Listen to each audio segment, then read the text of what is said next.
company, so in Toronto. One of those. And I happened to be there, and I kept coming back to this presentation at least once a week. Not because presentation was good, it was atrocious. But because the problems that Mary is talking about, they keep hunting us, all of us, I believe, every day. So it's actually strange that I got back to this presentation only once a week. I should have done it more.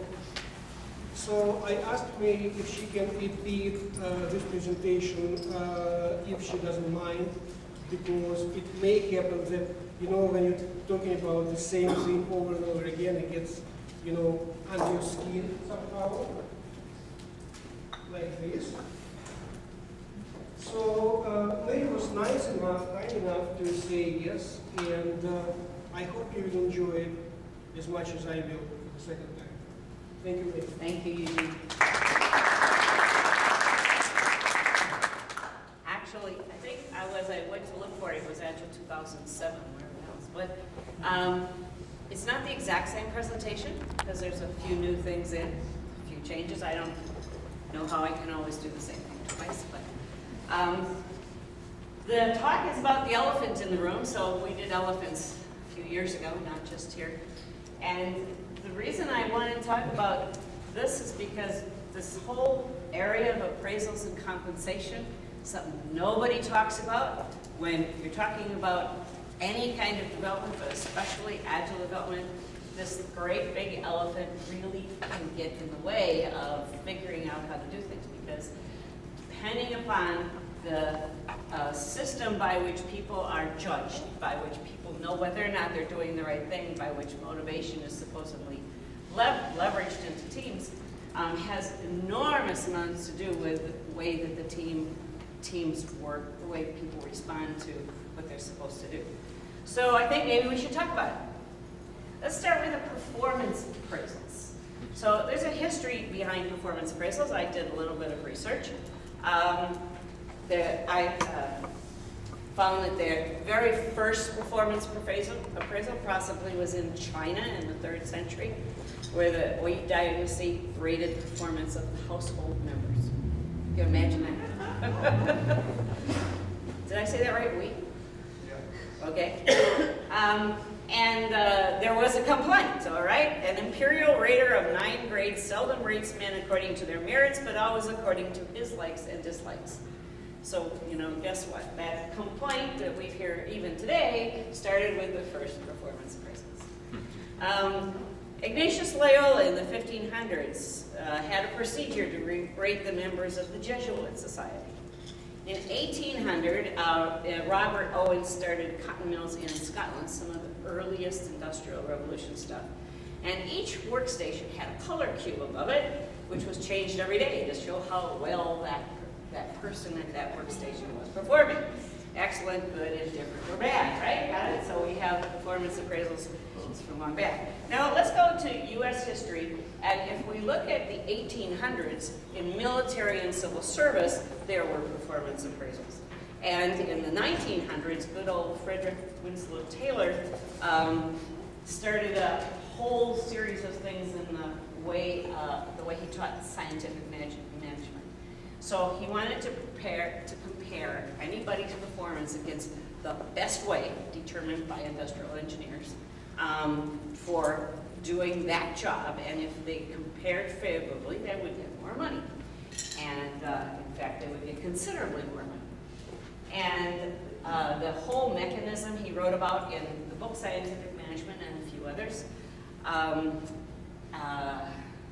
Back then, perhaps the mechanisms he was using were possibly okay, but if you read his work today, he has a very, stratified class concept where there's smart people and dumb people, and the dumb people are the ones that have told what to do, and the smart people are the ones that figure out how to do it. And then you get paid if you're one of those workers based on whether or not you do it the way that the person who knew how to do it was did. And in the 1930s, Carnegie Mellon created a good old, where SEI comes from, created a man-to-man rating system In this case, you're comparing performance against the performance of specific individuals that were considered good. In the 1950s, about 60 or so % of US organizations used performance appraisal, so not everybody. And their purpose was administrative, basically to figure out when people should get salary increases and promotions. In the 1960s and 70s, there was a huge amount of government scrutiny of whether or not employee practices were fair. And because of that, there was, for example, in 1964, the Civil Rights Act, 66 and 60 and 70, there was EEOC guidelines so that it said you have to treat minorities fair, women fair, and this is, if you don't do these things, then you're going to be subject to suits. So at that point, performance appraisals turned into legal documentation to avoid challenges of the pay system. So by the 1990s in the US, performance appraisals were like nearly universal. 96% of all organizations had some form of appraisal. Their purpose had expanded from pay and promotion to employee development and feedback, corporate planning, and legal documentation to make sure you didn't get sued. So basically everybody does appraisals, at least in the US, pretty much. So they must be good, yes? You would think. But then not all good things that everybody does are necessarily good. Here's an interesting example. Back before the mechanisms of disease were understood, there was this thing called bloodletting, and it persisted for a couple of centuries, okay, a couple hundred years, and in fact, George Washington was killed through this practice pretty much. So if you want to, and of course everybody did bloodletting because, so therefore it must be good. This is one of my favorite authors on all of these subjects, Jeffrey Pfeiffer, and here's one of his better quotes. He says, "Every managerial invention is premised on a set of assumptions about people and organizations. These assumptions are seldom specified or confronted with what we know, which is how so much bad management practice gets done." So what I want to do is take a look at the assumptions underlying performance appraisals and confront them, okay? So performance appraisals, nobody likes them, right? Not the people getting them, not the people giving them, right? Anybody here do performance appraisals? I certainly have done my share. Love it, right? The thing you look forward to when you go into work in the morning, yes? Right. Let alone being on the other side of it, okay? So why does everybody have an appraisal system? Well, here are the 4 things: motivation to improve performance, career and development and guidance, basis for pay and promotion, and paper trail for corrective action. So let's just take that first one, motivation to improve performance, okay? Right. So this is by Aubrey Daniels, who has written several versions of Bringing Out the Best in People. And he said, if you think performance appraisals are going to improve performance, there's a lot of errors in them. First of all, the delay error. The error that says the problem with performance appraisals is the feedback is massively delayed from the behavior. So you're not going to change behavior with way delayed feedback. And then there's a frequency error, like annual. Even if it's quarterly, forget it. You know, it's just nowhere near enough. Feedback has to be immediate. There's a combination error. So with performance appraisals, you start with the good stuff and then you add the bad stuff, right? That's the way people are usually taught. But the problem is when you combine positive and negative feedback, you completely block the positive feedback. Just about every scientific experiment shows that. And then there's a rating error. So if you give mediocre rating to high performer, you're going to make them a mediocre performer, right? Oh, I thought I was great. It looks like I'm average, so I guess I'll just be average. If you give high ratings to a mediocre performer, you're still going to have mediocre performers. High ratings don't make them any better either. And then there's a distribution error. So why do people hire people in the 90th percentile and then force them into a normal appraisal distribution? Why do we hire 90% people and then the first year they've got to go into a bell curve and 10% of them have to be bad? Doesn't say much about our hiring practices, does it? So I'm going to talk about how motivation really works when you really want to improve performance. So let's start out with hockey players, because this is Canada, right? Vancouver, yeah. So we certainly can talk about hockey players. And by the way, elite hockey players in Canada are likely to have been born in the earlier months of the year. Did you know that? So in any elite group of Canadian hockey players, 40% were born between January and March, 30% were born between April and June, 20% were born between July and September, and 10% between October and December. Right? You know that. So why? How could this be? I mean, this is a merit system. This is a, if you're good, you get to be in the elite group, yes? So how can this be? According to well, when they were born, like 4, 5, 6 years old, 1 year for physical development of young boys is extensive. So they are then preferred and given elite training because of their development. So it's sort of cyclical. Right. So the same thing is in football. Same pattern. And that is the 40% are born in the first 3 months of the year and so on. And it's all because the age cutoff for youth hockey is at January 1st or December 31st. Age doesn't matter.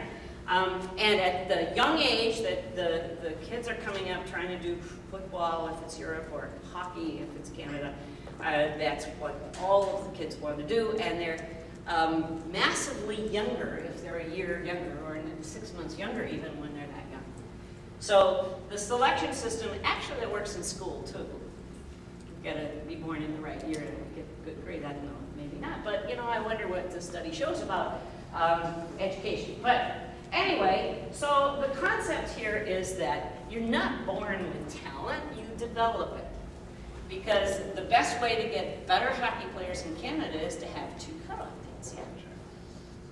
You could double it, just about. But anyway, the science of expertise, of what it takes to do to have really good performance, says that in all these kinds of areas, including software developers and doctors doing diagnosis and athletes and musicians, and most of this was developed by Anders Ericsson, who is currently in Florida, but originally from Stockholm. And he started out his experiments with musicians in Berlin, actually violin players, in the mid to late 80s, I think. And starting in about 1990, he coined this word deliberate practice. And he said, and study after study after study has confirmed that it takes about 10 years or 10,000 hours of deliberate practice to get good. Okay, so, and it means get good at this kind of stuff, software development, just as well as it means get good at being a gymnast. So, first of all, deliberate practice means identify a specific skill that needs improvement. Then, devise or learn from a teacher a focused exercise to improve that skill. And then, practice repeatedly and obtain immediate, got it, feedback. If you fall off the balance beam when you're trying to do something, that's immediate feedback. It's not a year later at a performance appraisal. And focus on pushing the limits, okay? So you don't want to always do what you're good at. You want to do what stretches you, and practice regularly and intensely, perhaps 3 hours a day. If you go more than 3 hours a day, it's too much because you're so intensely practicing for 3 hours. That's just about as much, Ericsson says, as he found that the really intense practicers were able to handle. So that's why it takes 10 years to get 10,000 hours of experience. So basically, if somebody has been doing the thing that they're doing for 10 years or so and been constantly pushing the limits, then they probably started to develop expertise. So 4 elements in deliberate practice. One is a teacher, a coach, somebody that gives them exercises, like a music teacher. Another is a challenge, pushing the limits, doing something that you're not good at. Another is immediate feedback. And the last one is dedication. So whoever is doing this deliberate practice has to really be dedicated, because guess what? They're failing all the time. They're pushing the limits. They're, not getting it right. They're on the edge of doing stuff. They're not always perfect. That's why it takes a lot of dedication. huge amount of effort to constantly go beyond your current capabilities. So here's another thing on improving performance. If you remember times when you were deeply engaged, right? Distractions disappeared, time evaporates. You've been there, right? I've been there. Tom accuses me of doing this when I'm writing. I know that when I used to be a developer, do programming, and I can remember doing the same thing. So this is called flow. And this term was coined by,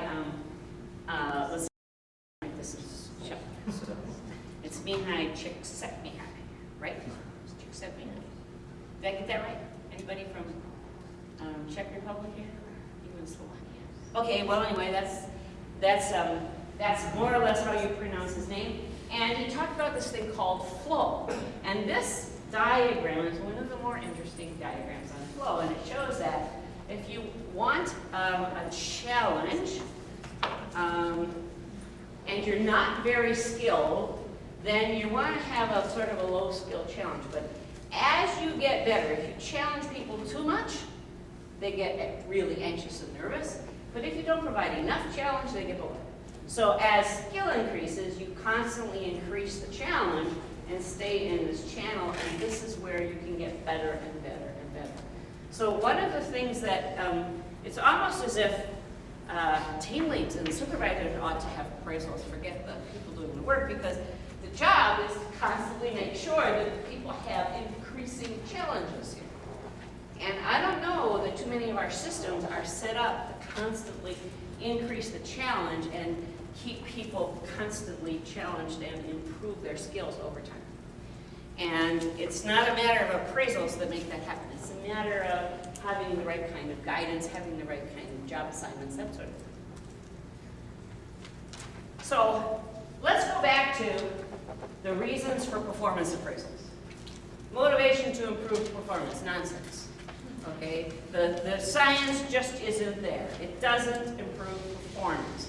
There's plenty of known good ways to improve performance.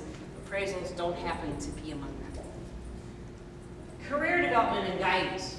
What a good idea. Career development and guidance is a really important thing. It better happen, but why would we use performance appraisals for that? First of all, it's annual, and second of all, why are we coupling it to performance? Then there's the paper trail. And there are cases where corrective action is necessary and where documentation is necessary. I've been there. I've had to do it myself. But why do we have everybody going through a process that's designed for corrective action, for heaven's sake? That is a rather interesting concept, but I don't understand why we would do that. And lastly, it's a basis for pay and promotion. And this will depend on the compensation system, but the fact is that coupling appraisals to compensation is not the ideal way to do compensation, and I'll talk some more about that in the next section, okay? So, you gotta wonder. Here's another voice. This was published in 2008, and it was about get rid of the performance review by, where's the author here? There we go, it's down at the bottom, by Samuel Culver. And he said that he believes it's immoral to maintain the facade that annual pay and performance reviews lead to corporate improvement. I mean, like, get real. When it's clear that it leads to more bogus activities than valid ones. Instead of energizing individuals, they're dispiriting, they create cynicism. Instead of stimulating corporate effectiveness, they lead to just-in-case and cover-your-behind activities that reduce the amount of time that could be put to productive use. And instead of promoting directness and honesty and candor, yeah, right, during the performance appraisal, they simulate inauthentic conversations which people cast self-interest pursuits in essential company activities. Now, there's a couple of improvements on performance appraisals. One is, you get the person to fill out their appraisal, or anyway, for sure, sign it. And I haven't figured out why that's an improvement. And then there's 360-degree appraisals, right? Which, to me, means that all we've done is increase the the activity that everybody hates to an even broader spectrum. So why would this be good? Okay, and I heard somebody say, well, this is going to solve all my problems with performance appraisals. Yeah, so now I have to tell everybody around me what I think of them, not just me, and they all get to tell me. And we're going to take this really, there's no data to prove that it's an effective thing, and do a whole lot more of it, and it's going to get better. Well, maybe. I haven't seen any evidence though. So, conclusion. And this is by Audrey Daniels again, you know, but goes right along the same thing. Apart from documentation for legal purposes, the annual performance appraisal is a waste of time. And I would agree. In fact, you know, we kind of, at my company, we didn't spend a whole lot of time on them because we kind of knew that that was true. So we did them because we had to, and we got in trouble because we didn't have any ranking system or any forced distribution. We were told not to rate everybody really good, and we ignored that. So we kind of just, at 3M, the way we did performance appraisals was pretty low-key. And pretty much, oh well, we got to do these things, let's sort of get them out of the way and then do the real stuff. And that's kind of what I think you might do if you've got to do performance appraisals. I can't see good evidence that they do a whole lot of good in any, you know, in any real sense. So does anybody want to ask questions or have discussion before I go into the paper? Sure. Yeah. What would be a better way? Better way for what? To give appraisal motivation. Okay, so I think if you take a look at this stuff, this was my attempt at a better way, okay? In other words, motivation is really an important thing, and you want to create improved performance is really important. What you need to do is create an environment where people get to practice, where people have these four things: a teacher, a challenge, feedback, and dedication. And you need to create a work environment in which you're sure that these are provided. So let me, for example, when any promotion was announced at my company, what always accompanied it was that this person had increasing responsibility over time. And then the whole thing about the promotion was first they did this, then they had more responsibility, more responsibility, more responsibility. The thing that supervisors or team leads owe to the people that they're responsible for, or managers, is to provide an environment in which people have increasing levels of responsibility, in which they can learn more and more. And that doesn't mean assigning easy jobs to people who already know how to do it. It means to take somebody who's got the base job and constantly challenge them. Anybody who's up for getting good should have increasingly challenging assignments with coaching to make sure that they get better and better. And that's what I think we need to pay attention to. We need to pay attention to how job assignments are sorted out so that people constantly get better and better at whatever they do. Instead of worrying about this, I'm going to go into pay later, but just as far as increasing and improved performance, it's not, well, let's find the good ones that were born with talent and let's give them a lot of money. Instead, it's a lot more like, let's make sure that the people who are there have the opportunity to be constantly improving in what they do all the time. And that, to me, at least the way I was taught when I was manager, is the primary job of any supervisor or team lead, is to create an environment in which the people they have responsibility for have increasing challenge, have the coaching, have the way that they're going to constantly have more and more challenges so they get better and better. And yes, there does have to be dedication. People have to be interested. And when you do have dedication, you want to constantly improve the challenges and the associated coaching that that person would have.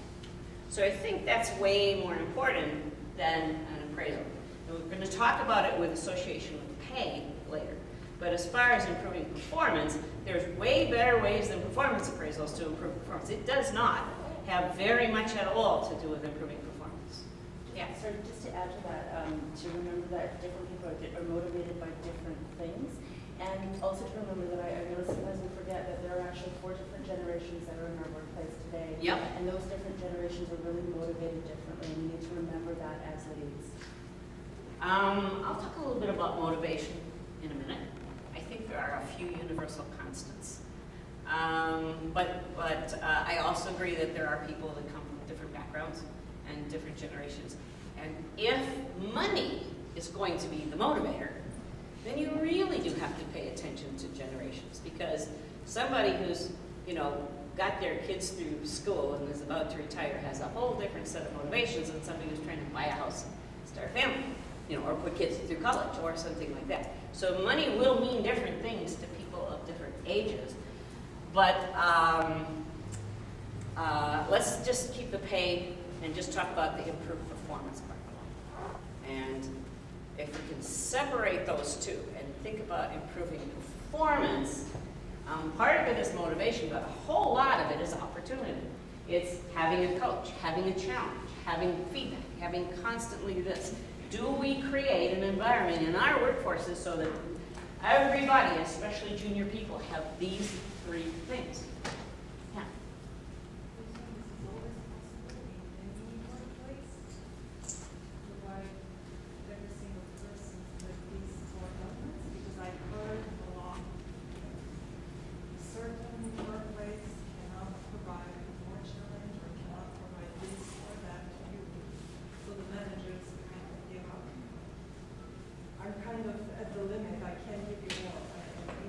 Okay, so, Sorry, we couldn't hear the question. okay, I'm sorry, we need to hear the question. The question is it possible to provide these challenges in any workplace? Let's say that there are people who don't want to be challenged. So I will buy that, okay? Some people just don't want increasing challenge, they want to come in and work and go home and not have increasing challenge. But there will be a good, large portion of people who would like constant challenge and ability to be interested in their job and constantly get better at it. And if those people exist, I'm not clear as to why the workplace can't provide that. Now, I worked in a manufacturing plant. I was the manager in a manufacturing plant. We had production workers, okay? We had about 1,000 in our plant. And they did assembly of video cassettes, okay? A whole large number of them. And yet, we were able to provide an environment in which the assembly workers in small teams were able to constantly improve what it was, how they did things as a team with their supervisor as leader, so that they could constantly figure out how to make their environment better. They spent 1 or 2 hours a week in a group meeting saying, what can we do to make stuff better? Within the groups, there emerged leaders who were really interested in helping make things better. They had more opportunities for promotion, for team lead in other areas and stuff like that. So even with very routine work like that, we found ways to make it challenging and to make it possible for people to find, things that they could do if they were really interested and dedicated. So I kind of am biased to think that yes, you should be able to make any work environment challenging for those who care for challenge. This is not just knowledge work, but for sure when you're involved in knowledge work, it seems to me that should really be not too hard. But if the work itself is going to be relatively boring and stable, then the process by which you do the work can be very, very challenging to improve if the local work teams can do it. Yeah? What about these 4 elements? So it seems like there's 3 things that are given to the learner or to the performer. The teacher is given to the performer, feedback is given to the performer, and a challenge is given to the performer as well. But how do you give dedication? Okay, so if you look at these things, athletes, musicians, let's just go for athletes and musicians just for now. Lots of study has been done on musicians and athletes because they tend to start as children. And there is a lot of evidence that as children, their parents, 2 things happen. Their parents encourage them, push them, and they imagine themselves winning a competition or being good. And the imagination of being good and the fun it was to when they were good, what applause they got or whatever, those things drove them to constantly practice. And if you think about that, the satisfaction of creating some really good code and some really interesting thing that customers love, that's that's nice to be able to create a great system, a great architecture, a great module that really helps the company and makes customers happy and is going to be sustainable over time. So what you need to do is make sure that people have a purpose. You're not going to get dedication without some purpose and somebody that's sort of pushing and making sure that people get to practice. I'm going to move on to the second section, which is the one on performance, or on pay for performance, which can be even more interesting. Because people do have to get paid, yes. So I'm going to start this one with a video.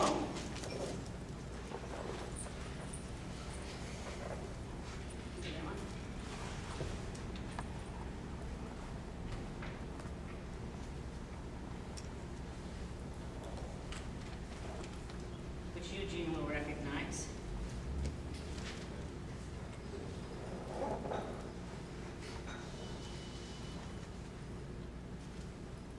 Okay, so why isn't it?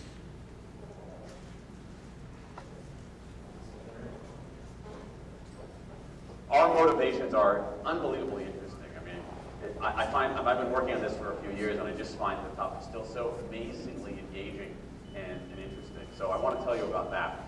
The science is really surprising. The science is a little bit freaky, okay? We are not as endlessly manipulable and as predictable as you would think. There's a whole set of unbelievably interesting studies. I want to give you two that call into question the idea that if you reward something, you get more of the behavior you want. If you punish something, you get less. So let's go from London to the mean streets of Cambridge, Massachusetts, in the northeastern part of the United States. So let's talk about a study done at MIT, Massachusetts Institute of Technology. Here's what they did. They took a whole group of students, and they gave them a set of challenges. Things like memorizing strings of digits, solving word puzzles, other puzzles, even physical tasks like throwing a ball through a hoop. Okay, they gave them these challenges, and they said to incentivize their performance, they gave them 3 levels of rewards. Okay, so if you did pretty well, you got a small monetary reward. If you did medium well, you got a medium monetary reward. And if you did really well, if you were one of the top performers, you got a large cash prize. Okay. We've seen this movie before. This is essentially a typical motivation scheme within organizations, right? We reward the very top performers, we ignore the low performers, and the other folks kind of in the middle. Okay, you get a little bit. So what happens? They do the task, they have these incentives. Here's what they found out. 1, as long as the task involved only mechanical skill, bonuses worked as they would be expected. The higher the pay, the better the performance. Okay, that makes sense. But here's what happens. But once the task called for even rudimentary cognitive skill, a larger reward led to poorer performance. Now this is strange, right? A larger reward led to poorer performance? How can that possibly be? Now what's interesting about this is that these folks here who did this are all economists, 2 at MIT, 1 at the University of Chicago, 1 at Carnegie Mellon, okay? Top tier of the economics profession. And they're reaching this conclusion that seems contrary to what a lot of us learned in economics, which is that the higher the reward, the better the performance. And they're saying that once you get above rudimentary cognitive skill, it's the other way around. Which seems like this kind of, the idea that these rewards don't work that way, seems vaguely left-wing and socialist, doesn't it? It's kind of weird socialist conspiracy. For those of you who have this conspiracy theories, I want to point out the notoriously left-wing socialist group that financed the research, the Federal Reserve Bank. So this is the mainstream of the mainstream coming to a conclusion that's quite surprising. It seems to defy the laws of behavioral physics. So this is strange. It's strange funding. So what do? They say, this is free. Let's go test it somewhere else. Maybe that $50 or $60 prize isn't sufficiently motivating for an MIT student, right? So let's go to a place where $50 is actually more significant relatively. Right? So let's take the experiment. We're going to go to Madurai, India, rural India, where $50, $60, whatever the number was, is actually a significant sum of money. So they replicate the experiment in India roughly as follows. Small rewards, the equivalent of 2 weeks' salary. Small performance, low performance, 2 weeks' salary, medium performance, about a month's salary, high performance, about 2 months' salary. Okay, so those are real good incentives. Okay, so you're going to get a different result here. Well, what happened though was that the people offered the medium reward did no better than the people offered the small reward. But this time around, people offered the top reward. They did worst of all. Higher incentives led to worse performance. What's interesting about this is that it actually isn't all that anomalous. This has been replicated over and over and over again by psychologists, by some extent by sociologists, and by economists. Over and over and over again. For simple, straightforward tasks, those kinds of incentives, if you do this, then you get that, they're great. For tasks that are algorithmic, set of rules where you have to just follow along and get a right answer, if then rewards, carrots and sticks, outstanding. But when the task gets more complicated, when it requires some conceptual, creative thinking, those kinds of motivators demonstrably don't work. In fact, money is a motivator at work, but in a slightly strange way. If you don't pay people enough, they won't be motivated. What's curious about, there's another paradox here. The best use of money as a motivator is to pay people enough to take the issue of money off the table. Pay people enough so that they're not thinking about money, they're thinking about the work. Now, once you do that, it turns out there are 3 factors that the science shows lead to better performance. Not to mention personal satisfaction. Autonomy, mastery, and purpose. Autonomy is our desire to be self-directed, to direct our own lives. Now, in many ways, traditional notions of management run afoul of that. Management is great if you want compliance, but if you want engagement, which is what we want in the workforce today as people are doing more complicated, sophisticated things, self-direction is better.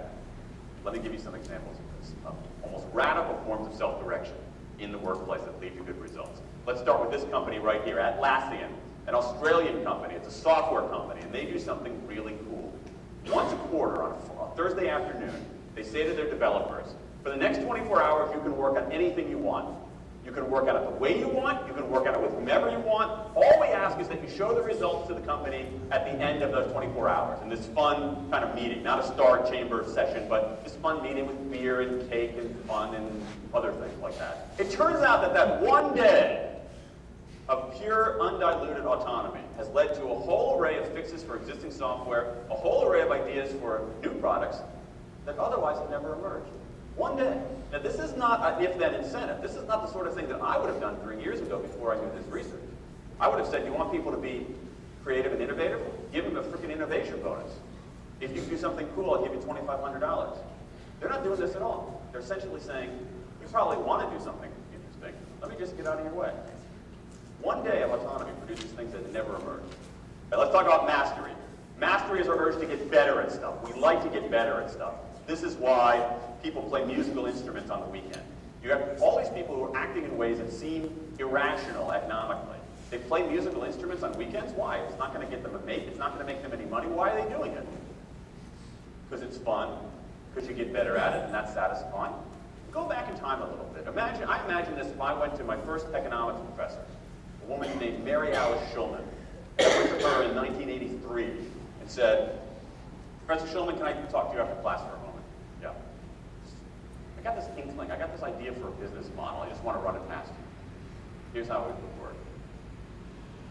You get a bunch of people around the world who are doing highly skilled work, but they're willing to do it for free and volunteer their time, 20, sometimes 30 hours a week. Okay, she's looking at you somewhat skeptically there. Oh, but I'm not done. And then what they create, they give it away rather than sell it. It's going to be huge. She really would have thought I was insane. Right? It seems to fly in the face of so many things. But what do you have? You have Linux powering 1 out of 4 corporate servers in Fortune 500 companies. Apache powering more than the majority of web servers. Wikipedia. What's going on? Why are people doing this? Why are these people, many of whom are technically sophisticated, highly skilled people who have jobs? Okay? They have jobs.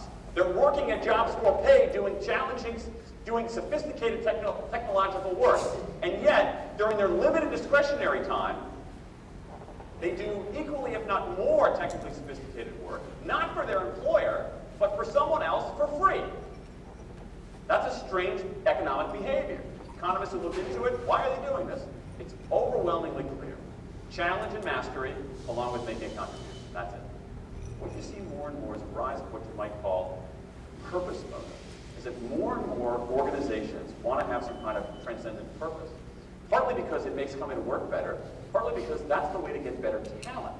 And what we're seeing now is, in some ways, when the profit motive becomes unmoored from the purpose motive, bad things happen. Bad things ethically sometimes, but also bad things just like not good stuff, like crappy products, like lame services, like uninspiring places to work. That when the profit motive is paramount, or when it becomes completely unhitched from the purpose motive, it just, people don't do great things. More and more organizations are realizing this and sort of disturbing the categories between what's profit and what's purpose. And I think that actually heralds something interesting. And I think that the companies organizations that are flourishing, whether they're profit, for profit, or somewhere in between, are animated by this purpose. But let me give you a couple of examples. Here's the founder of Skype. He says, our goal is to be disruptive, but in the cause of making the world a better place. Pretty good purpose. Here's Steve Jobs. I want to put a ding in the universe. All right? That's the kind of thing that might get you up in the morning and racing to go to work. So I think that we are purpose maximizers, not only profit maximizers. I think the science shows that we care about mastery very, very deeply. And the science shows that we want to be self-directed. And I think that the big takeaway here is that if we start treating people like people and not assuming that they're simply horses, slower, smaller, better smelling horses, if we get past this kind of ideology of carrots and sticks and what's the science, I think we can actually build organizations and work lives that make us better off. But I also think they have the promise to make our world just a little bit better. Okay, so that video is on YouTube. It's from Vancouver. And it sort of introduces the whole area of paper, working in paper performance, which is, we have some interesting ideas about why it ought to work. But our intuition might not be, well, let's see if I get back to here again. Then, okay. So, nope, I want to go this way. Here. There, okay. So, the science of motivation, money doesn't motivate for two things. Cognitive skill, if the task requires cognitive skill, and another thing, if the task requires collaboration, it turns out that using money as a motivator is like the wrong thing to do. As you might remember from the little video, the best use of money is to pay people enough so that it is not tied to work. Take it off the table. Don't have people thinking about money when they're working. People have to be paid, first of all, adequately, and secondly, fairly. They have to perceive that they're being paid fairly. With those two things, money's off the table, and motivation is something different. Then, these three factors lead to better personal performance and personal satisfaction. Now, as you mentioned, different generations might think differently about what autonomy means, what mastery means, what purpose means, but especially autonomy and purpose. But those are the things that seem to be a relatively universal concept of what motivates people. The desire to be self-directed in some way, the urge to get better at whatever it is that you're good at, and the aspiration to make a contribution to something bigger than yourself. And so the idea here is to focus on providing this kind of an environment rather than worrying too much about a compensation system that is a motivation system. Tying motivation to the compensation system has a whole lot of science to show that it's a bad idea. Let's talk more about financial incentives. What can they do? Because they do some things. First of all, they do motivate. They do signal what the management group thinks is important. And they also attract talent. Now, Jeffrey Pfeiffer, you'll remember my friend Jeffrey. He wrote a wonderful chapter in the book, Hard Facts, Dangerous Half-Truths, and Total Nonsense. It's chapter 7. It's all about compensation. If you want any more on this, that's the chapter. And what he says is, the thing to realize is that if you believe that financial incentives do this, motivate, then there are some assumptions that you are making, okay?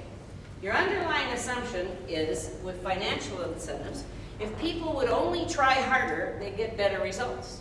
So, Jenna, I'm going to give you some more money so that you make a better talk tomorrow.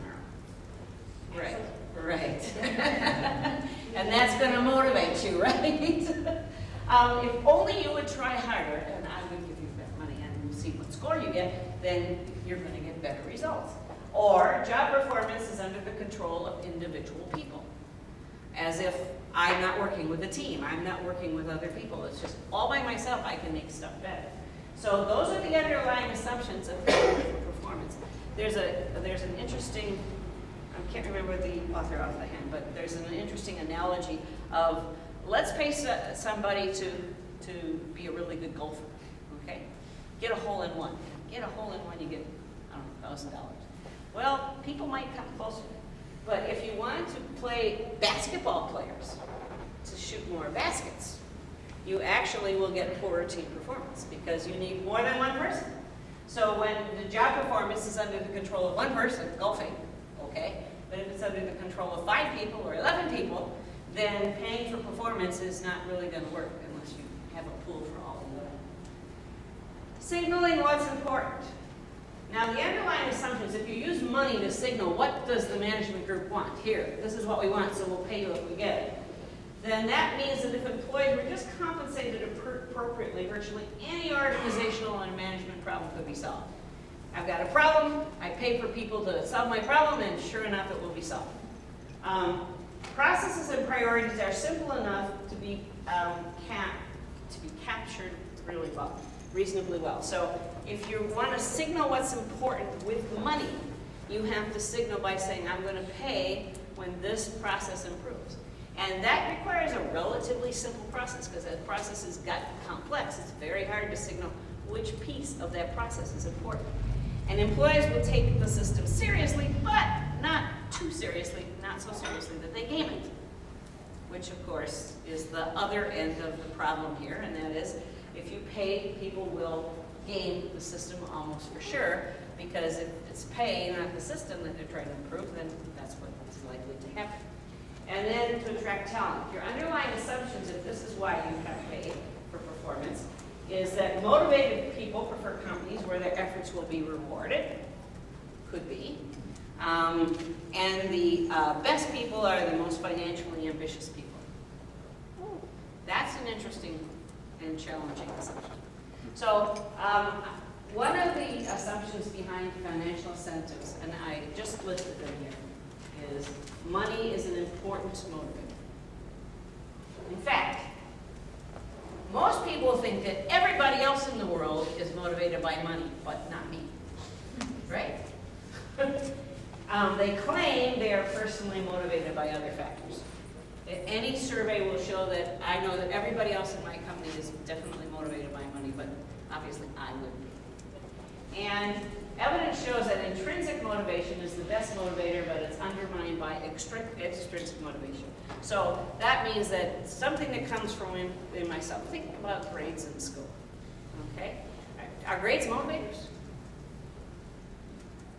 Probably not. In fact, almost never. Intrinsic. I want to be able to read well. I want to learn the subject. It's actually always the best motivator. And if I get a good grade, well, that's nice. But if I get a bad grade, I'm going to be demotivated. So grades can be a demotivator, but they're almost never a motivator. In fact, extrinsic motivation. If all of a sudden you start paying people for what they're good at, they're likely to not want to continue to do it unless they get that pay. Okay, so there's the story about the woman who was being bothered with kids, or by kids coming in and bothering her, so she started paying them. It's like, come around tomorrow and I'll pay you to do this again. And after about twice when they came and got some very, pennies to bother her, then, to make noise around her and play games around her, they got real tired of it because there wasn't enough money. And then she says, well, you can come tomorrow, but I'm going to pay you less every day. Pretty soon they stopped coming because they weren't being paid. So, if you want to get people to stop doing whatever it is you're doing, you pay them and then withdraw the money, and real fast they'll stop doing it. Money sends signals about what management wants, and performance improves often just from the signal. So if the management group would just say what they thought was important, they're likely to get just as much improvement as if they paid for what they think is important. There's plenty of ways to signal besides saying you're going to get more money if you find more defects or whatever. Motivation is the issue for enhancing performance. So is motivation the real problem? There's a thing called the fundamental attribution error. Ever heard of that? So it means I attribute to the people the reason things aren't working. If anything is going wrong, it's the bad people around that are doing it. Whereas if you look at all of the work, for example, of Deming, W. Edwards Deming and all of those folks, they tried very hard to get across the concept that when things go wrong, it's almost always the system in which people work that's the problem. It is not the people in the system that's the problem. If motivation is the problem, and I just have demotivated people, then I add motivation and things will get better. Maybe that'll work. But often, the most important problem is maybe it's skill, maybe it's training, and maybe it's systemic, maybe it's a system problem. So just about everybody gives, Pfeiffer says just about everybody gives individuals too much credit and blame for organizational performance. We over-attribute actions and consequences to individuals rather than the constraints under which they operate. So it's the system stupid, you know, is what you'll often think about. Think about the reasons why the system is not allowing performance to get better instead of why individuals might be able to change the system. And then there's the assumption that individual performance can be reliably and unambiguously assessed. How about that one? Okay, remember the Chinese philosopher who said, oh, the managers give high ratings to the people that they like? You can reliably and unambiguously assess performance only when performance can be objectively measured and attributed to individuals. So what about teams? How are you going to assess who does that? Individual jobs have almost no interdependence. So if you have any requirement for collaboration, this is going to be really hard to unambiguously and fairly assess performance. So, fact, software development is highly interdependent. Collaboration is distinguished by a set of systems in which individuals compete for rewards. That's very clear. So if I'm going to be paid more if I do well, and Janet's going to be sitting there saying, will you come and help me? I need something. Why would I spend my time helping her? Not only will she get better, and therefore get the rewards that I could have had, but I'm not spending my time getting my own reward. So I have no interest in working with Janet and helping her out because I myself want the pay for performance. So anytime you require collaboration and you have individual people competing with each other who have to collaborate, you will basically kill the collaboration by having them pay to individuals. In fact, I was in Stockholm, and there was a development team, and their management group, which was mostly marketing background, where individual incentives are very common, was about to do an incentive performance deal for all of the developers. And I was in a room with, say, 20 or no, maybe 30 of the folks, plus their vice president. And they were so universally against it, you can't believe, or maybe you could believe. And they just were really, really, really upset by the fact that they were going to have any kind of pay for performance, and especially because the kind of collaboration and working together that they had developed would be completely killed by this, because all of the incentive was going to be aimed at just one individual and don't help anybody else out. And so the vice president was in this class listening very hard, and he didn't know quite what to do with it, so he asked us, Tom and me, to have lunch with the marketing executives of the company and tried to talk them out of the incentive system. And I think we were successful, at least in delaying it. They imposed it on the rest of the company, but at least not on the software people. And they were quite happy that they were not forced to live under that, because they couldn't imagine how the teamwork that they had put together was ever going to survive an individual incentive system. Most rating systems are viewed as ambiguous or biased by a high percentage of those being rated. I mean, think back on your rating. Was the boss fair? Okay, is the system fair? Here's another assumption behind financial incentives. Differentiation in individual rewards is going to lead to higher performance. So, you know, We just saw a video on showing that this is not true, but the assumption is that it is. Small rewards lead to, small performance, little rewards, medium performance, medium rewards, and high performance, high rewards, and things will get better. And actually, that's not true as long as the job requires any kind of cognitive skill. So, which I would say software development probably requires. So assumes that those with the most skill and motivation receive outsized rewards and are therefore encouraged to continue. Those who don't perform at the same level don't get rewarded, and as a consequence are either weak or motivated to try harder. But on the contrary, guess what? Would you believe that most people think that they're superior to their colleagues? Every research study done. So pay dispersion leads to a perception of unfairness, which kills motivation and lowers performance. Because nobody can understand why that prick who's half as good as me is getting more than me. Variable pay and pay dispersion really does tend to lower performance.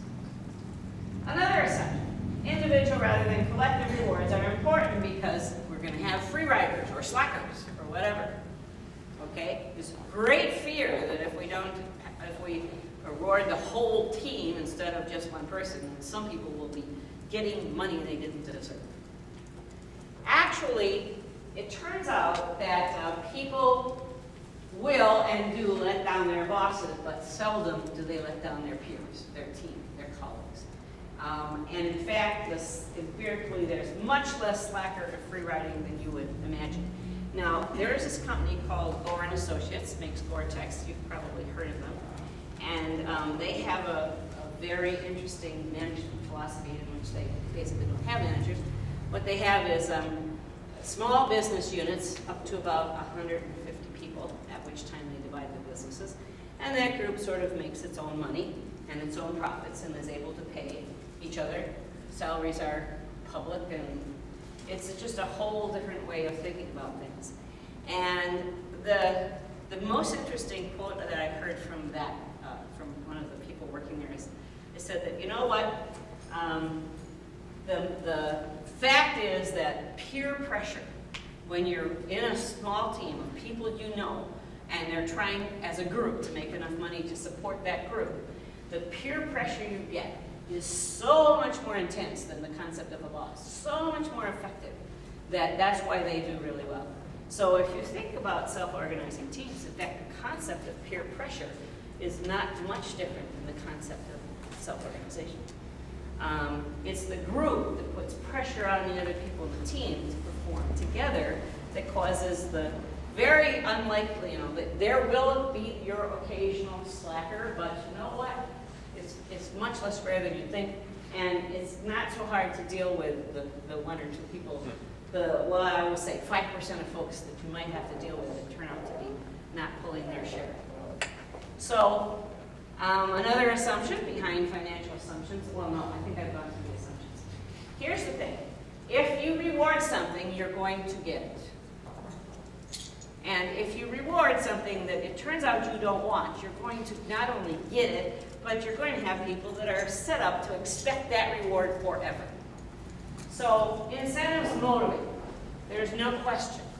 But do they motivate the right behavior? If they're individual, they tend to motivate only me getting good, not everybody. Incentives signal what's important, but the signals can be pretty blunt. Okay? The signal can be easily misinterpreted. Incentives attract talent. Is it the right kind of talent? Is that the kind of people that you want? People who don't do anything unless they get a whole bunch of money. So think hard, as Pfeiffer says, before you think about why you want to use some sort of incentive system. Here's a case study on team incentives because, well, not how about teams, not individuals. So HP in the 90s did a whole bunch of experiments on team incentives because at that point, back in the 90s, those of you who might remember, especially I do because I was in manufacturing at the time, self-managed teams were in. They weren't called self-organized, they were called self-managed, but the same basic concept, just slightly different term. In fact, there's a huge amount of work and literature that's written in the 90s about self-managed teams, which we probably would be well to do a little more studying of. And anyway, they were in. And the question was, how do we replace individual merit pay awarded by supervisors with team incentive? Because now we're going to have self-managed teams, so we can't have the individual pays. So what they did was they did 13 experiments with different self-managed teams to figure out how to do team-based incentive plans. And by 4 years later, everyone was discontinued. Why was that? Constant changes to the plans were needed to distribute the amount. There was so much money, and they would be distributed to teams, and they would make a mistake, and they would have to change it. Widespread dissatisfaction with the plans by the employees, no or negative relationship of the plan to any performance of the team, and consumed far too much management time. For example, this is what happened in San Diego. This was the team pay for performance. The first 6 months, everybody loved it. It was a great pay for performance. And the teams all outperformed their goals, okay? Now there's a problem when the teams outperform their goals. They earn too much money. And there isn't enough money to pay them for the overperforming goals because there was only so much money that the company could afford in the incentive pool, right? Therefore, the plan cost far more than was budgeted, so it had to be adjusted. Okay, second 6 months, standards were adjusted. Whoa, now you can imagine the employees were very upset about that. And teams complained that the performance was outside of their control because, you know, what if we have a bad person on our team? High-performing teams would exclude allowing any new members to come on the team. Managers felt that the teams concentrated on money, not the job. Well, yes, they did. Plan was discontinued in the largest division on the site, and then subsequently, there was two different groups on the site. One discontinued the plan, the other one didn't. Now we have two different pay systems on the same site. That didn't work either. And so they had to discontinue the plan site-wide. So I think the thing that I want to do is give you the conclusion of all of this, and that is that most individual merit pay plans share two attributes. They absorb vast amounts of management time and resources, and they make everybody unhappy. And that's by William Mercer, but that's pretty much, and for small teams, the same is true. There is ways to do performance incentives for large groups, as in profit sharing on a division basis or something like that. But the day that you exclude some people who contributed to the benefit is the day that you make everybody unhappy. So it's really hard to do. The other thing is, there's a huge amount of research to show that if people perceive their pay to be unfair relative to any of their colleagues, then their performance, they will be very disgruntled and their performance will go downhill. So you need to make sure that any pay system out there always and consistently and over time has a perception of fairness. If there's one thing that I learned working in a manufacturing plant, it was that the perception of fair actions on the part of the management team is absolutely essential. Otherwise, it's not even do you think you're being fair? It's do they think you're being, do the people that in the organization think that the management team is being fair? It has nothing to do with whether or not the leadership team thinks it's fair. It's do the people perceive fairness. So it's only fair if it's perceived to be fair. So there's Elliot Jock has done some interesting stuff, work in many areas. This is the same one that wrote the cell stuff, isn't it? I'm not sure. But he talked about felt fair compensation. When does difference in compensation feel fair to people? Within a job level, there should be approximately the same pay. But you can have levels of pay and still have very fair if the levels are determined by time span of discretion and job complexity. Time span of discretion. How long can I work at my own discretion before I need to get some sort of, review or approval? Okay, so how junior am I, and how, can I work for 2 minutes without review, or 15 minutes without review, or 2 hours, or can I work for a month without any kind of approval, so that's what time span of discretion is, and job complexity. So within any organization, felt fair pay, you can have approximately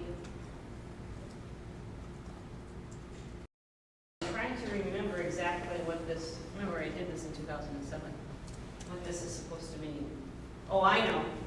In the different levels, you can have approximately from the lowest pay to the highest pay, up to about a factor of 16 times differentiation in pay from the lowest to the highest. Beyond that, it's not felt to be fair. So all of our very high executive compensation is clearly felt to be unfair under this kind of study. And then here's another story of a true story that I was told by Mike Cohen about a very successful Agile team. And they got a nice reward, significant amount of money to share because they had been so successful. And Joanna told a successful story like that this morning. Now this team was given quite a bit more money, and they had to figure out how to divide it amongst the team. Now, it was quite clear to everybody that the bonus should be matching the individual contribution, because they got this big bucket of money, so they figured everybody should get their quote-unquote fair share. But unfortunately, they couldn't agree upon what was fair, because they couldn't agree upon who contributed. Unlike Joanna's story this morning, where 80% should go to one person, it was the rest, they could not come to any agreement on that. So they had heated arguments. They spent all their productive time arguing about how to split this thing. Everybody was unhappy. They finally voted that they would do an even split amongst everybody, which was what nobody wanted, and it never worked together well as a team again. And that's true. So, you know, there's a huge amount of problem that can be created with money, even when it is supposed to, in fact, be a motivator. So here's some advice on compensation. Eliminate competition amongst people for a pool of money. If people are competing for a pool of money, then they will compete for themselves. Tell people directly what's important instead of using incentives to say, I want you to do this. Why not just tell them what's important? It's cheaper and it's easier than incentive systems, and it's going to last longer too, because incentive systems wear out real fast. Every study that I've seen says that incentive systems help to begin with, and then they're taken for granted in about, I don't know, perhaps 6 months. And after that, they do no more good than if you didn't have them in the first place. But should you take them away, then you will have a massive demotivator. Base pay differentials on job complexity and independence of decision making. Individual performance bonuses are a way to make sure that people don't want to collaborate anymore. And base collective reward on broad measures. So if you're going to have collective rewards, then you take a look at a very large group. For example, one of the most noted companies that does large pay-for-performance system is Nucor Steel. And they have for years done a pay-for-performance based on productivity per ton of steel. And the interesting thing is that they do the compensation based on a much larger group than you would think. So every group that's compensated is a very large group, 40 or 50 people, everybody who could conceivably have been involved in that particular improvement or productivity kick. And in fact, the plant managers at Nucor Steel have bonuses not based on their own plant's performance, but their group's plant performance. So they are incentivized to collaborate with all the other plant managers and give all their good ideas to their other plant managers. So if you're going to have a pool of people that share a bonus, make it a big pool, not a small pool. And then keep in mind the norm of reciprocity.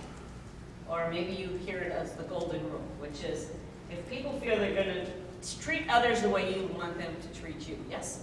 So if people feel they're being treated generously, they're going to treat the company generously. And they will reciprocate with increased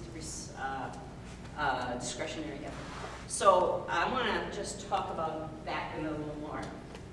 We have two kinds of companies that think about employees. There's the economic company, and this is from Ari Gus in The Living Company. He talks about the economic company. The purpose is to have maximum results with minimum resources. Sound like what your company's trying to do? Maximum results with minimum resources? And you have a contract between the company and the people that work there. And the contract is the individual is going to deliver skill in exchange for pay, right?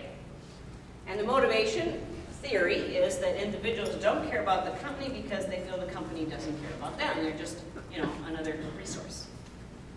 Then there's the living company, although Arne Grass also calls it a learning company or a river company. And the purpose there is to perpetuate itself as an ongoing community. It's not to earn money. It's to create some great value for consumers and to perpetuate itself over time. So you think about it like this. Some companies are in business to make money, right? You'd think most companies are in business to make money. But some companies make money to stay in business. And that would be the living company. The company that makes money to stay in business.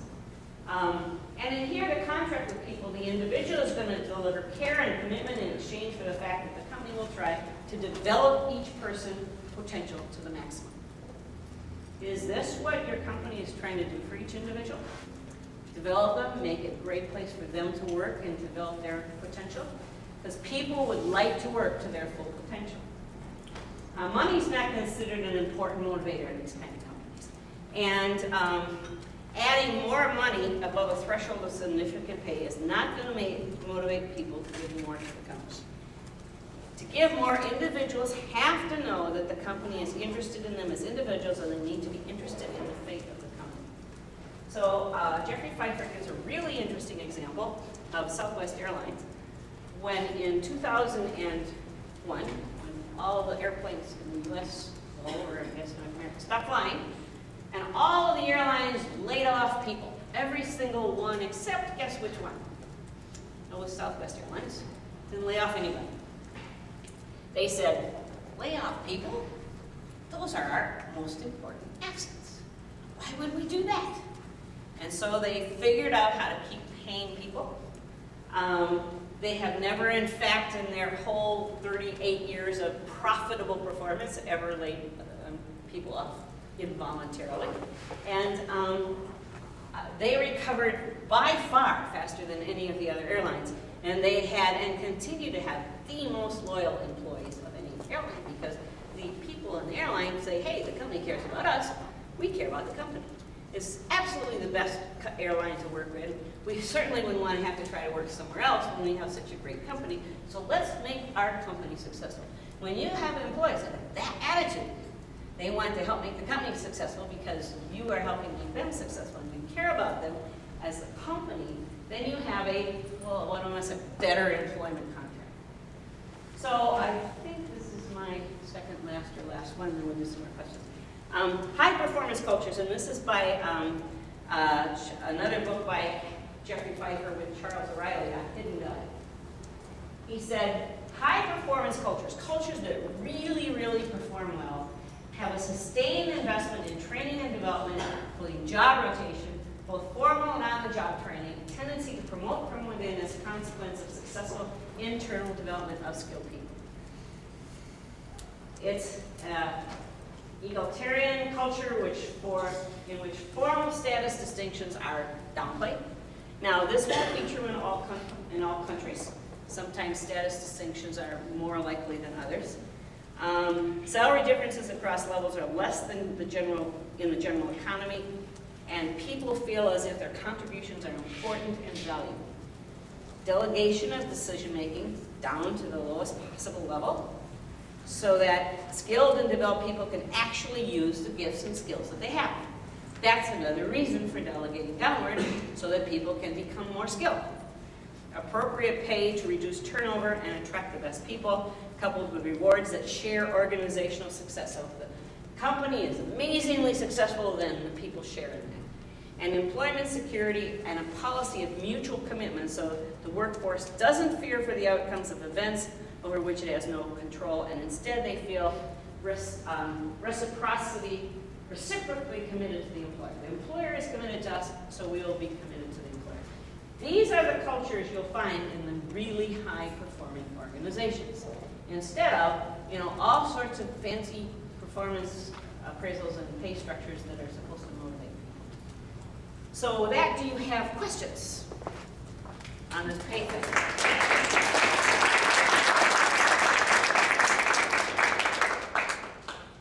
Yes. I have one question. I've heard this, I don't know how accurate it is, that, for example, a public company is obligated to make money. Is that true? There are laws in the United States that say that you're supposed to make money.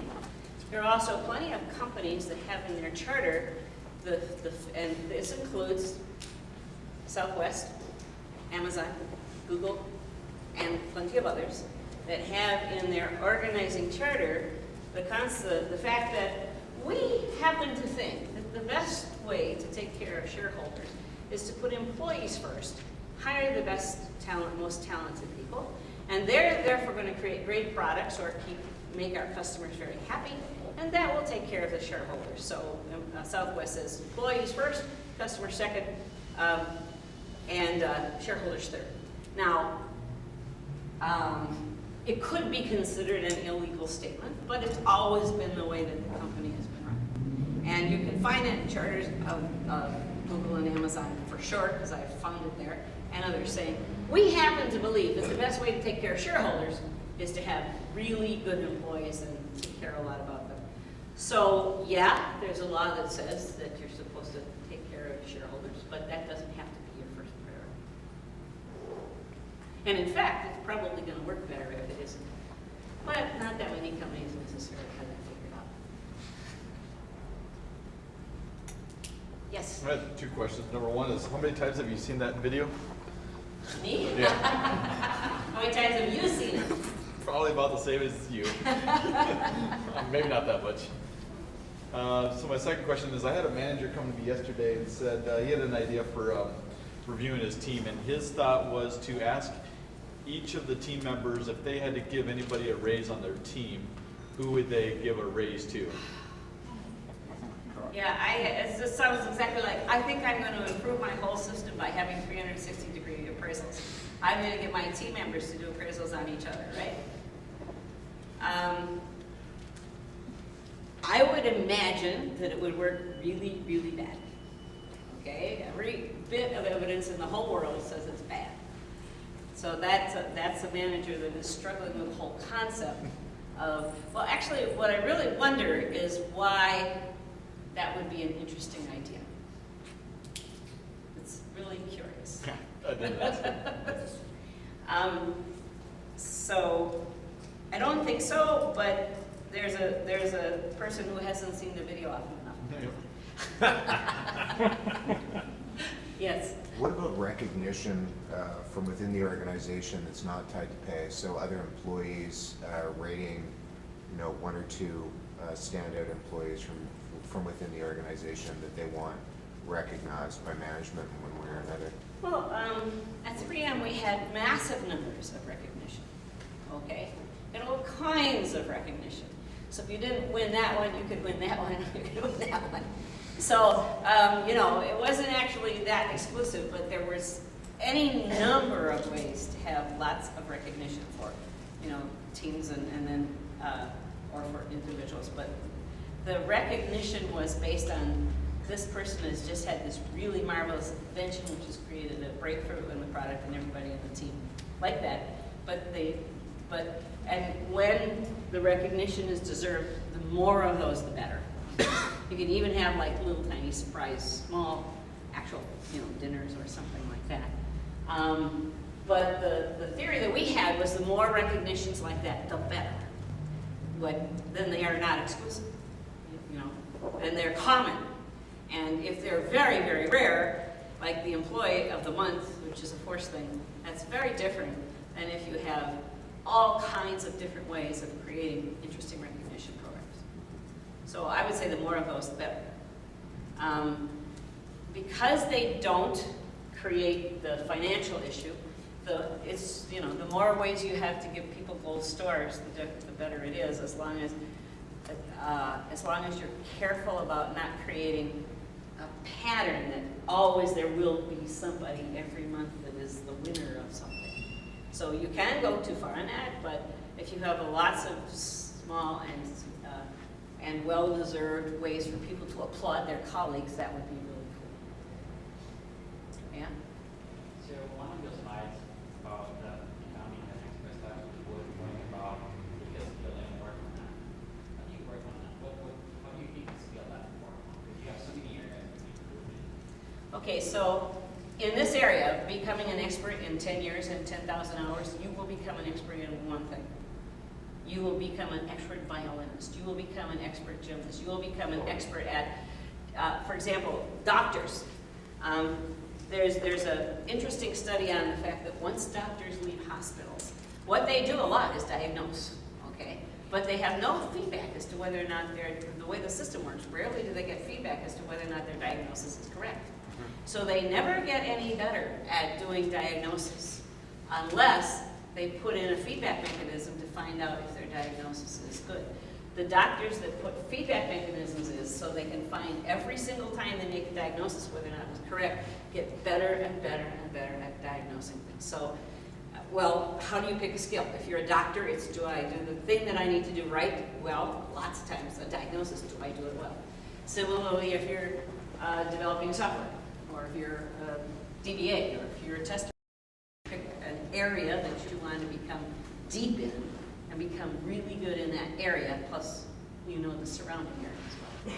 So I would look for people to become very deep in some skill that they really would like to improve on, plus broad and that is able to work in surrounding areas. How you pick it is something that you feel like you are good at and would like to do and enjoy. Passion. And passion, yeah, passion on top of diligence, right? Does it make sense? What? It's the role of the teacher. Ah. And your manager should be your teacher.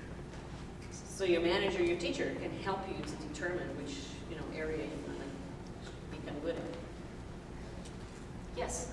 Remember that little guy with his feet on the desk? The slacker?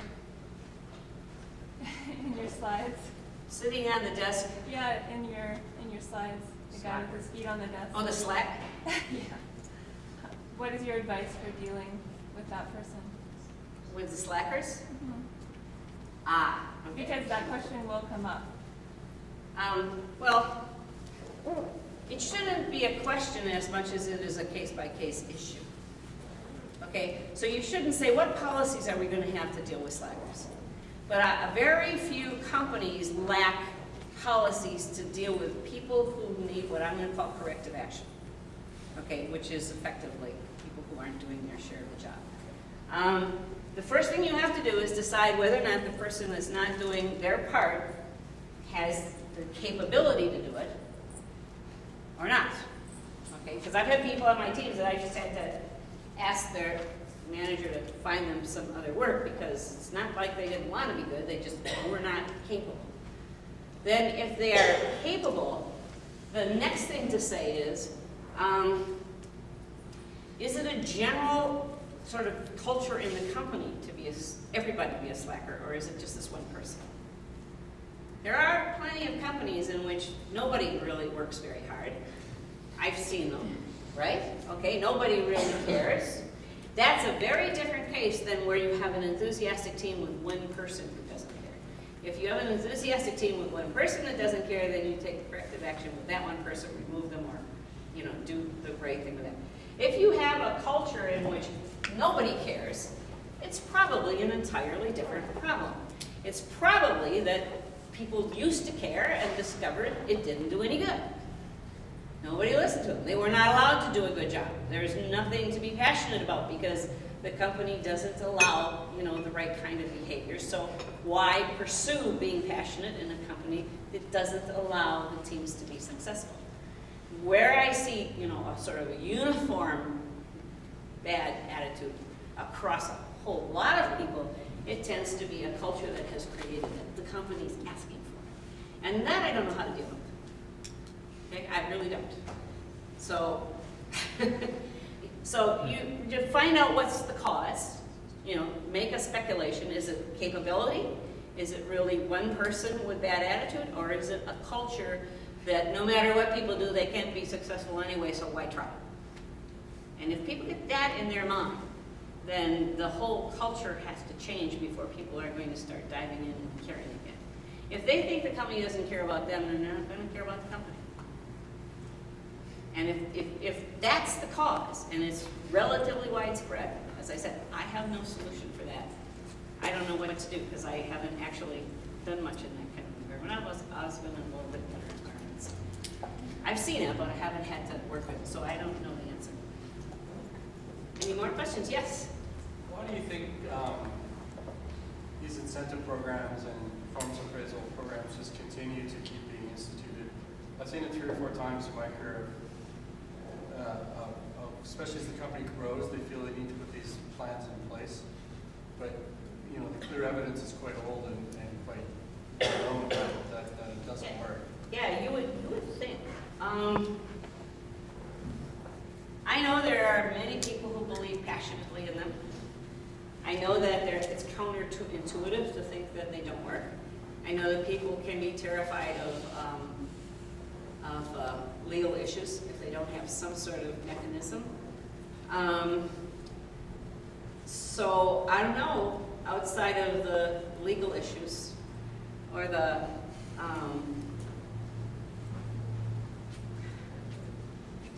I don't know, it's hard for me to figure out, because I actually always worked in a company that had performance appraisals, just like everybody else. And as soon as a company grows up, apparently it has to have performance appraisals. It's a standard HR thing.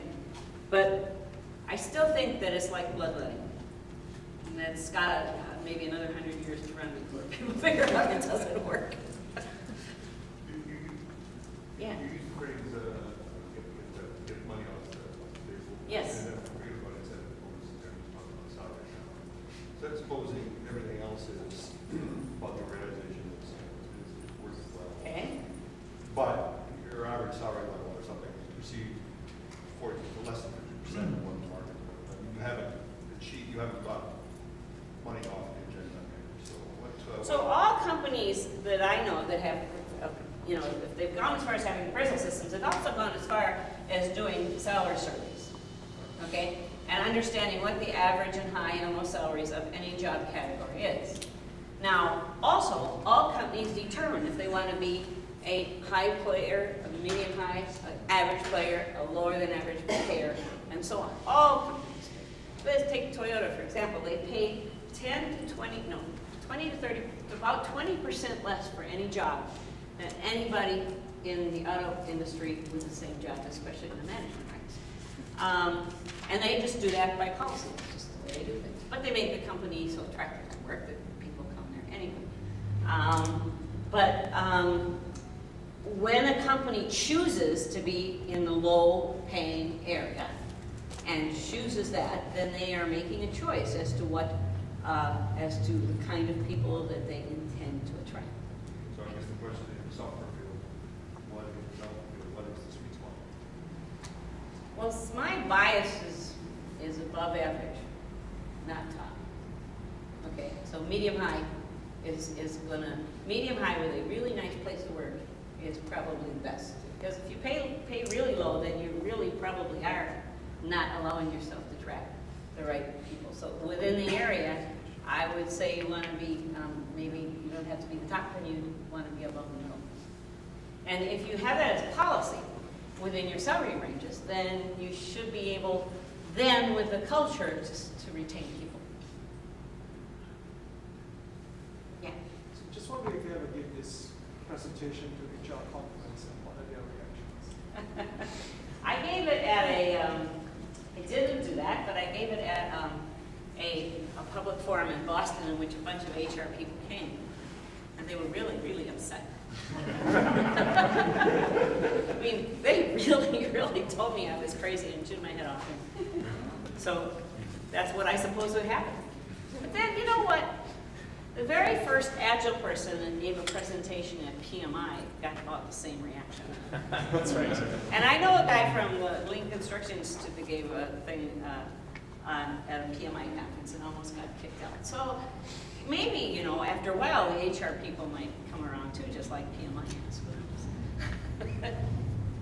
Yeah. Drive talks a little bit about discretionary bonuses. You pay people a fair salary and then give discretionary bonuses. Discretionary bonuses should be based on large groups. On large groups. Yeah. Profit sharing works. The problem with any team-based bonus is that if other folks contribute to the success of that team, they need to be included in the bonus. So what you're trying to do with discretionary bonuses is make them large across anybody who might have contributed to the success. You can't just take a team that's done a wonderful job, because what about the people in operations? What about the folks who didn't get to be on that team that are doing the grunge work because they get to do the fun work? What about all those people, and how are they going to feel about that bonus? So if you give a discretionary bonus to a group where you have other people feeling that they were unfairly left out of the opportunity to get that bonus, you're not going to be doing yourself any favors. What about adjusting the amount of the bonus based on perceived performance or time in the company, et cetera, from a, not from a You mean individuals? Yeah. So if you're, well, more from the standpoint of, if you take a large collective of individuals that you're going to pay the bonus to, Right. and then you're going to, you may decide that one person deserves more, one person deserves less, et cetera, from a worrying about a demotivating standpoint, do you do it on something that is less arbitrary and more based on time in, or does it? Well,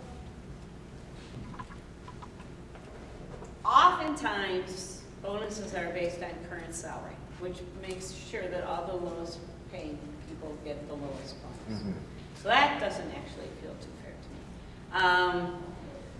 When you decide that an individual needs a bonus, I think you should instead wonder why you aren't deciding the individual needs a promotion. Okay, because the safest way to give somebody recognition is to change their level, because they are clearly performing at a different level. If you do a one-time bonus, then you are probably creating both the expectation of continued one-time bonuses, not with just that person, but with everybody, and also the perception that that particular person was unfair to. So you have to make sure that any compensation is perceived as fair.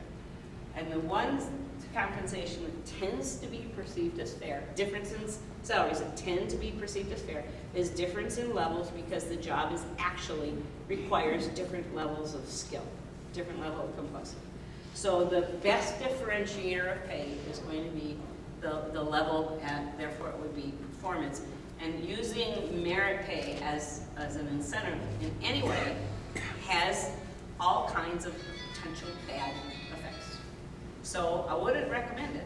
And the other problem that I have with the whole concept of percentage increases in general is that if somebody ever starts at a low salary in any range, and all of their raises are based on percentage of their current income, they'll never catch up.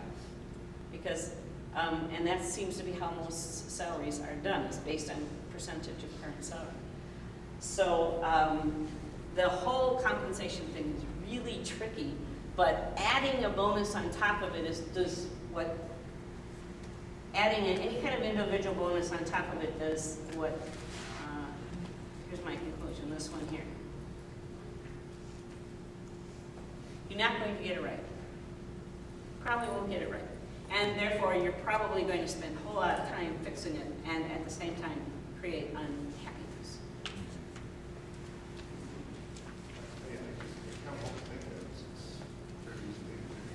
What? Oh yeah, you can give profit to a broad group. Yeah, bonuses based on salary is really, really common and works well. But bonuses for individuals, because they perform particularly well, that's where you run into trouble. In fact, if you have a base plus bonus, and bonus is based across the board on the profit of the company, that really is a good idea. It's just that you're not rewarding any one person because they were specifically responsible for this. And it can be done in marketing because, in fact, most marketing and sales is individual performance. But when you start doing that to people who have to collaborate, it's really. And that is rough with people in sales. There's great bank that you can do a major sell, and it's actually the software people that really, they were real sales guys. It's already good. Well, you have to look at the way your sales compensation in general works, okay, and make sure that it's fair. But in general, in marketing and especially in sales, there's a history of pay for sales, and a large amount of compensation based on that, which also includes risk. And because sales is pretty much an independent thing, without that will work, but that doesn't mean that you have to move the same incentive system into a development team. It doesn't work. You can create an environment in which the whole company performance goes to the rest, not sales, because they already got it or something like that. I don't know. I actually never lived when there was any kind of individual incentive system. I lived in a profit sharing system, and that worked really nice, but not in an incentive system for individual performance. So I have a hard time imagining that it's a good idea, because I never was there. I think, oh my goodness, we're out of time here.